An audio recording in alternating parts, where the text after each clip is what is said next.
Hello YouTubers, my name is Attila Mate from Blue Sky Photography, and today I would like to talk to you about a camera which is very interesting, and I have to tell you that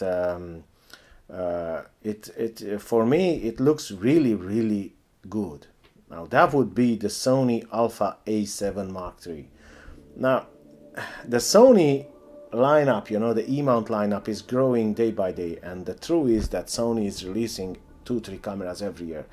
And that in one sense it is good, in the other sense it is not good, and I tell you why. Because in my opinion, that if you buy a Sony A7 camera or A7 Mark II or A7R Mark II or whichever camera you buy, and then the next year immediately Sony releases, you know, the newer version of that camera which is better, and that will mean that your camera's price will be like dropped, you know. So if you bought the camera for $3,000 or euro or whatever, and then next year the new camera will be released, that camera newly, I'm talking about new price, you know, it will drop down to 2,500 or 2,400 euro. And obviously because you own a used camera, already your camera's price will drop down to 1,500 or 1,600 euro. But this has also a good effect, because you will get newer innovations and newer gear, you know, on the market, and that's good for people. I think that in my opinion, you have to be able to accept this if you want to get into Sony system. But they announced now this new camera, the A7 Mark III, which is looks on the specifications an excellent camera. Now the A7, I did try the A7. I never owned the A7. I used to own the A6000, the A7R, and the A7 Mark II. Now, why I did both the A7 Mark II and not the A7? Because the A7 Mark II had the better autofocus capabilities, you know, and although it was 24 megapixel sensor, you know, it was much better than the A7. And honestly, I didn't really see any difference between the original A7 and the A6000. Image quality wise, it was the same. And that's why I sold firstly the A7 Mark II, because I still got the same kind of situation that I didn't really see any difference between the A6000 and the A7 Mark II. Now, it is a full frame camera. Obviously, if we talk about depth of field, it was a difference. But in other words, you know, like image quality wise, you couldn't really see a difference. Now this is the A7 Mark III, which is again a 24 megapixel, 24.2 megapixel full frame sensor. Now I will chimp down on my phone because I have all the specifications over here from B&H Photo Video. And first and most importantly, the price of the phone is $1,998, if I'm not wrong. Yes, $1,998, you know. It says new release coming soon, so it's not available at the moment. You can just order it, you know, if you want. But $1,998, that means $2,000, you know. It's not the cheapest 24 megapixel full frame camera at the market, but when I read these specifications, you will get interested, I tell you, because this looks really good. Now I don't know in real life, and we will have to check it out, you know. I will have to test you know, the camera to see, but this really looks good. Now first of all, what it gets over here, you know, sensor type CMOS sensor, that's okay. Still images, that's JPEG and RAW. Movies, 4K video, XAVCS. Yeah, that's not really important. I will not speak about all the specifications because you can see that anywhere. I will speak about the most important things, which in my opinion are very important in photography or in videography. Now the bit depth, 14-bit, that is really good. Dust reduction system, yes, that's good. Memory card type, SD, SDHC, SDXC, Memory Stick Pro Duo, Memory Stick Pro HG Duo. Now this camera has dual SD card slot, and that is brilliant, I tell you. Finally Sony got it, you know, and they start to introduce in the cameras dual SD card slot, because until now only the Sony A9 and the Sony A7R Mark III has the dual SD card slot, you know. The rest only has single SD card slot. Image stabilization, sensor shift, 5-way image stabilization, great again, you know. That's Sony image stabilization is always good. And I tell you, and I always told this in my videos, that the only thing I really loved in Sony, that was the autofocus in video. Now I used for video Panasonic cameras, Fuji cameras, Nikon cameras, and blah blah blah. 1 second, that's all. Yeah, and Sony cameras, obviously. But the best transition when you pull focus, or when you touch the screen, you want to focus from this point to that point, or out of focus, or face tracking, or these kind of things, the best is in Sony cameras. Obviously in Canon cameras again, that's the dual pixel autofocus system. That's again something different, but I never used Canon cameras, so that's why I cannot speak about Canon cameras. But between these cameras I used for video, I'm talking about for video, Sony was the best, and I really like that. And again, image stabilization in video, it was brilliant, even with the A6000. And when we speak about, the lenses were stabilized only, that it didn't have in-body image stabilization, but still it was great. So this one has five-way sensor shift image stabilization, in-body image stabilization. Probably it will be about 5 stops, it doesn't say over here anything about that.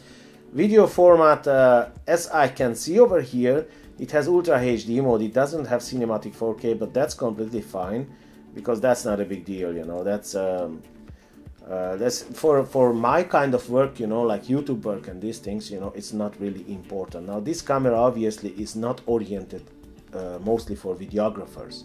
It will be oriented mostly for photographers, so that's the reason it has only Ultra HD mode.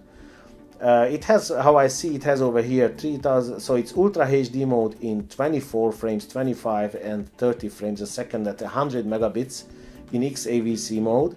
And then you have again in 24 frames, 25 and 30 frames, 60 megabits per second in XAVC mode. And then you have 1080p at 100 and 120 frames a second and 100 megabits per second in XAVC mode.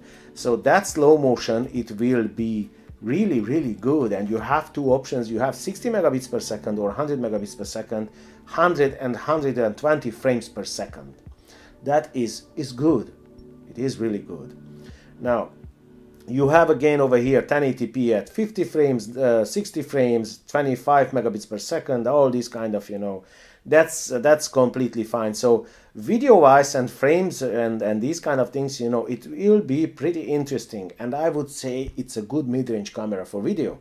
I don't say that it will bring up to the Sony A7S, and the A7S Mark II or Mark III will come out immediately, because that's for video, obviously. This is more for photography, but it has very decent video capabilities.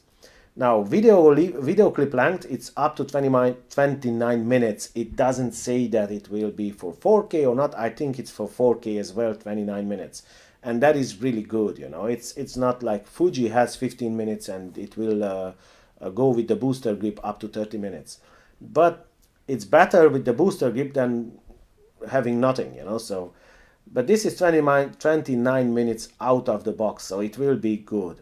Now, again, let's get to focus. Out of focus, phase detection and contrast detection, and this is great in Sony because it uses phase and contrast detection, and that's why it is very good and it's very smooth. Also the transitions and everything, that's why it's really good. And phase detection points 693. Man, I tell you, this is like full. How can I stuck in that sensor? 693, 700 almost phase detection points, and 425 contrast detection points. Man, this is good, I tell you. Now, viewfinder type electronic, obviously, yes. Viewfinder coverage 100%, that's good. Okay, let's see, we go further down. Now, ISO sensitivity 100 to 51,200. This is the native ISO, and extended mode 50 to 204,000. That doesn't really matter because extended ISO I never wanted to use, except if I want to go down to 50. But I don't want to go up on these kind of ISO areas, because that's, if you go up to 100,000 and that's the photo, except the Sony A7S, obviously. Now the next would be the buffer and the continuous shooting. Now this is up to 10 frames a second at full resolution, up to 89 frames in RAW format. Now this is really good, I tell you. And then it says up to 10 frames a second, 24.2 megapixel, up to 170 frames in JPEG format, which is again good, and up to 8 frames a second at 24.2 megapixel, and doesn't say anything after that. I think that the first 10 frames a second in RAW and JPEG, it was for when you are not using the continuous autofocus tracking, and 8 frames a second is when you are continuously track your subject, and then. But I think that's even brilliant, you know, even that 8 frames a second is brilliant. With these autofocus points, you know, it is brilliant, I tell you.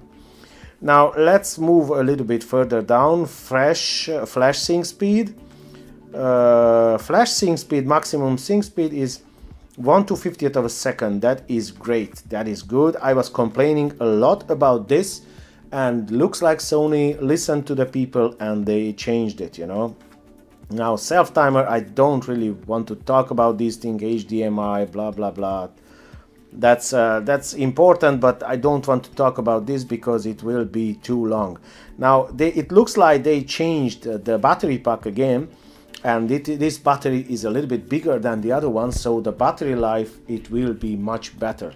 That's how it looks like anyway from over here. I see that this battery pack is 2280 milliampere, which is good because the previous battery, if I'm not wrong, it was 2000 milliampere, 1800 or 900 milliampere, something like that. So it will be great. The weight of the camera is 652 grams. Now that's nothing. That's really not affordable. Sorry, acceptable. Yeah. For this kind of camera, you know, even if it's a mirrorless we are talking about, it is great. Now, if we talk about generally the Sony A7 lineup, my only concern, it was all the time that the lens selection is not as good as Nikon and Canon, and there are no third-party options, you know, in Sony lineup, and usually the Sony lenses, the good lenses, they are really expensive. And that was my concern. But recently I made a video about Sigma releasing some new lenses for Sony, and I tell you, Sigma gives a lot of attention to Sony E-mount, and that is really good, because if Sigma will decide, and looks like they decided to manufacture more and more lenses, you can actually buy the Sigma lenses and use them, because they are the art lenses. They are brilliant. I am a big fan of art lenses, and I tell you that they are brilliant. So in my opinion, this camera will be something which is interesting to many photographers, including portrait photographers, wedding photographers, wildlife photographers, bird photographers.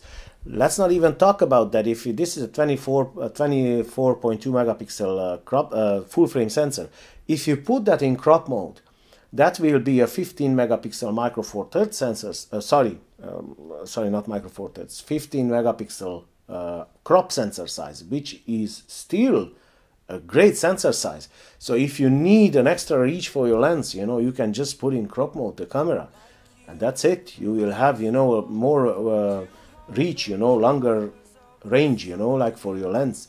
But the only my